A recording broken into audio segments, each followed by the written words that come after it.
नमस्कार, स्वागत है आपका हमारे चैनल एचडीवी न्यूज पर और मैं हूं आपके साथ शेरिन। पत्रकार मनीष कश्यप के ऊपर बेशक तमिलनाडु की पुलिस ने एनएसए लगा दिया हो, पर उसके बावजूद भी देश और दुनिया से समर्थन जो मिल रहा है वो मनीष कश्यप के लिए कम होता हुआ नजर नहीं आ रहा है। दरअसल आपके लिए बता दें कि सुप्रीम कोर्ट की तरफ से सुप्रीम कोर्ट में जो मनीष कश्यप के वकील ने लगाई थी याचिका, अब उसको लेकर जो सुप्रीम कोर्ट की तरफ से अपनी दलील दी गई है, जिसके बाद आज भारतीय जनता पार्टी के नेता कपिल मिश्रा ने अपना समर्थन दिया है कपिल मिश्रा के लिए। तो वही तमाम बातें कही हैं जस्टिस के लिए भी। दरअसल आपके लिए बता दें कि जहां एक तरफ मनीष कश्यप की लगातार मुश्किलें बिहार पुलिस और तमिलनाडु की पुलिस की तरफ से बढ़ाई जा रही हैं कि किस तरीके से एक पत्रकार को सिर्फ एक खबर के लिए उनके ऊपर कई एफआईआर दर्ज की गई हैं, तो वहीं दूसरी तरफ अगर सुप्रीम कोर्ट में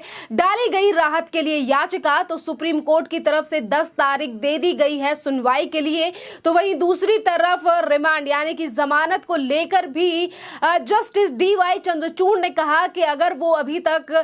कस्टडी में है, रिमांड में है, तो हम उन्हें अभी कैसे जो है वो जमानत देने पर याचिका सुने। ये जो टिप्पणी की गई है सुप्रीम कोर्ट के जस्टिस की तरफ से, अब इसी टिप्पणी को लेकर सोशल मीडिया से लेकर तमाम जगहों पर आलोचना जो है वो जनता करती हुई नजर आ रही है। और आखिरकार क्या कारण है कि आज इस तरीके से जो बयानबाजी है और जो सवाल हैं वो उठाए जा रहे हैं। दरअसल आपके लिए बता दें कि बीजेपी के नेता कपिल मिश्रा ने आज अपना समर्थन जो है वो दिया है मनीष कश्यप के लिए। तो वहीं दूसरी तरफ उन्होंने अपने ट्विटर पर बार एंड बेंच का एक ट्वीट रीट्वीट करते हुए लिखा है कि इकोसिस्टम वाला पत्रकार होता तो कल ही सुनवाई और फैसला हो जाता, पर बेचारा बिहार का बेटा मनीष कश्यप है, 4-5 दिन जेल में रहे, प्रताड़ना सहे, एनएसए लगा रहे, तब तक सुनवाई का समय मिलेगा शायद। मनीष कश्यप को जब खुद के राज्य बिहार की सरकार ने ही तमिलनाडु के हवाले कर दिया, तो आतंकियों की तरह से अब तो माननीय से शिकायत भी की जाए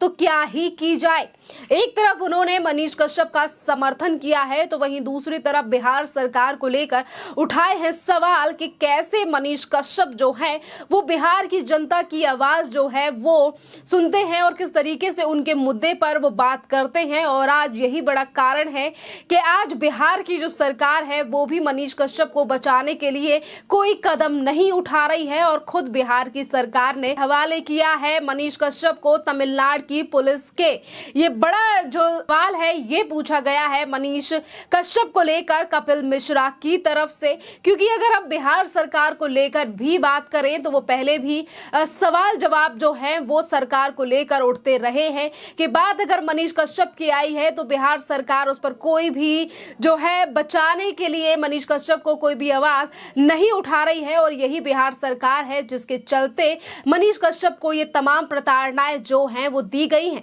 क्योंकि आज बेशक मनीष कश्यप जो हैं वो तमिलनाडु के मदुरई कोर्ट की तरफ से उन्हें 14 दिन की न्यायिक हिरासत यानी कि जुडिशियल कस्टडी में भेज दिया हो, पर इससे पहले जब 18 मार्च को खुद अपनी गिरफ्तारी मनीष कश्यप की तरफ से दी गई थी, तो यही बिहार पुलिस और बिहार सरकार की तरफ से प्रताड़नाएं जो है वो भी कम नहीं की गई थी मनीष कश्यप के ऊपर, जिसको लेकर बिहार की जनता में काफी ज्यादा रोष है। और 23 तारीख को बिहार बंद भी किया गया था। जिस तरीके से लोगों ने इस पूरे मामले को उठाया और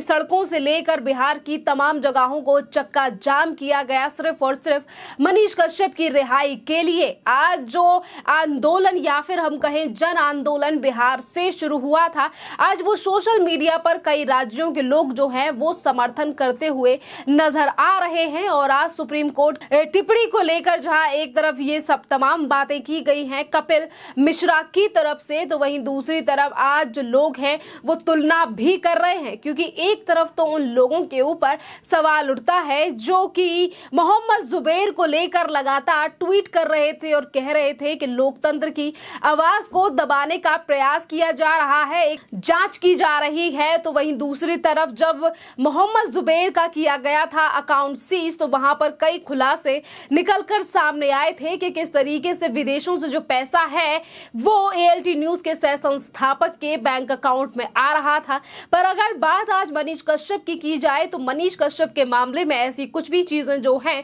वो दिखाई नहीं दे रही हैं, क्योंकि बैंक से से लेकर तमाम चीजों की जांच पुलिस के द्वारा की गई है। बैंक अकाउंट सीज कर दिए गए हैं, पर आज भी अगर कुछ चीजें हाथ नहीं लगी हैं तो वहीं दूसरी तरफ कोर्ट ने भी अब 10 तारीख का सुनवाई का समय दे दिया है। तो अब कोर्ट की टिप्पणी को भी जुबैर की टिप्पणी से जो है वो तुलना करते हुए लोग नजर आ रहे हैं और ये कह रहे हैं कि आज जो सेम जज जो है उन्होंने डीवाई चंद्रचूड़ ने अगर आज मनीष कश्यप को लेकर ये तमाम बयान दिए हैं, यानी कि अपनी टिप्पणी की है, तो यही बयान और इन्हीं जज के द्वारा जुबैर के मामले में किस तरीके से रियायत यानी कि रियायत दी गई थी, जल्दी छोड़ने की बात जो है वो की गई थी। और इसी तरीके से आज तमाम राजनीतिक पार्टियों को लेकर भी यही सवाल जो है वो उठता हुआ नजर आ रहा है, चाहे फिर वो राहुल गांधी हो या फिर तमाम और बड़े नेता जो कि जर्नलिज्म यानी कि पत्रकारिता को लेकर सवाल जवाब तो करते हैं। पर आज अगर बिहार का बेटा यानी कि मनीष कश्यप के ऊपर इतनी ज्यादा प्रताड़नाएं पहले बिहार पुलिस और बिहार प्रशासन की तरफ से की गई, तो वहीं दूसरी तरफ अब तमिलनाडु में इस तरीके से चीजें की जा रही हैं, पर उसके बावजूद भी कोई भी एक्शन या फिर आवाज उठाता हुआ नजर नहीं आ रहा है उन तमाम पार्टियों में से जो कि जम्मू कश्मीर से लेकर रवीश कुमार और एएलटी न्यूज के सह संस्थापक मोहम्मद जुबैर के लिए तो आवाज जरूर उठाते हैं, पर बात जब किसी ऐसे पत्रकार की आती है जो कि अपने बलबूते और गरीबों की आवाज उठाकर ही आगे आया है, उसके लिए कोई भी नेता बयानबाजी करता हुआ नजर नहीं आ रहा है। खैर, नेता कुछ बयानबाजी ना करें इस बात से कोई फर्क नहीं पड़ता है, क्योंकि बिहार की जनता लगातार नीतीश कुमार से सवाल पूछ रही है और ये भी कह रही है कि सिर्फ एक न्यूज के चलते ही मनीष कश्यप के ऊपर ये तमाम जो एफआईआर दर्ज की गई है, क्या उन लोगों के ऊपर भी एक्शन होगा जिन लोगों ने सेम न्यूज जो है वो चलाई थी या फिर कवर की थी, तो फिर उन लोगों के ऊपर एक्शन बिहार पुलिस की तरफ से क्यों नहीं लिया जा रहा है। तो वहीं दूसरी तरफ जो दूसरा धड़ा है वो ये भी कह रहा है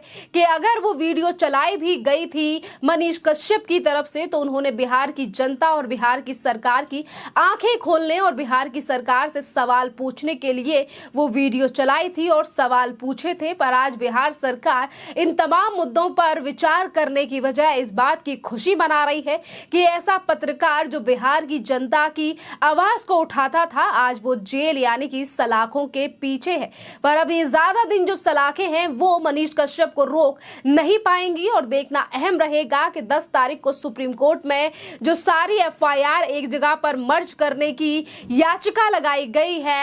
मनीष कश्यप के एडवोकेट की तरफ से इस पर सुप्रीम कोर्ट की क्या दलीलें रहेंगी, क्या फैसला जो है वो 10 तारीख को सामने आएगा। ये जो याचिका लगाई गई है मनीष कश्यप के वकील की तरफ से, आपके लिए बता दें कि आज अगर कपिल मिश्रा ने मनीष कश्यप के लिए समर्थन दिया है तो ये पहली बार नहीं है, क्योंकि इससे पहले भी कई पत्रकार जो हैं वो सामने आ चुके हैं इस पूरे मामले को लेकर मनीष कश्यप के बचाव, चाहे फिर वो आज तक की एंकर चित्रा त्रिपाठी हो या फिर इसके अलावा तमाम और बड़े जर्नलिस्ट जो कि बढ़ चढ़कर आवाज उठा रहे हैं एनएसए और जो प्रताड़नाएं दी जा रही हैं मनीष कश्यप को बिहार और तमिलनाडु के बीच में। अगर पत्रकारिता को लेकर बात की जाए जो कि लोकतंत्र का चौथा स्तंभ है, तो इस पूरे मामले पर अभी कुछ दिन पहले